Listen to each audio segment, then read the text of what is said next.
Rundunar Operation Hadarin Daji ta tare motoci manya 12 dankare da shanun da ake zargin na sata ne har 154 tare da kame miyagu 44 a jihar Zamfara.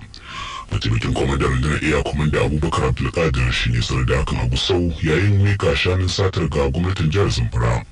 Abdulkadir ya ce an kama waɗanda ake zargin ne yayin da suke tafa da shanu 154 da raƙumi ɗaya da kuma rago ɗaya a manyan motoci kan hanyar su ta zuwa birnin Gusau. Ya ce waɗanda ake zargin an kama su ne jim kaɗan bayan sun bar kasuwar 'yar tasha wuraren yankunan Magani da Jangeme a ƙaramar hukumar ta Gusau. Wasu rahotanni daga jihar Kebbi na bayyana cewa jami'an rundunar soji sun yi gumurzu da 'yan bindigar da suka sace ɗalibai a makarantar gwamnatin tarayya da ke birnin Yawuri na jihar Kebbi, inda suka hallaka akalla mutum 80. Wasu shaidu sun tabbatar da cewa sun kirga akalla gawar masu garkuwa da mutanen har su 80 waɗanda sojoji suka hallaka.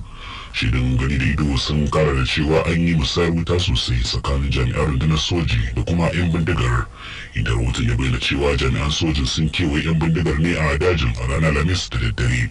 Ana da ci gaba da tara garokin 'yan bindigar a wata firamare da ke Makoko, sannan kuma ba a kashe soja ko guda ba.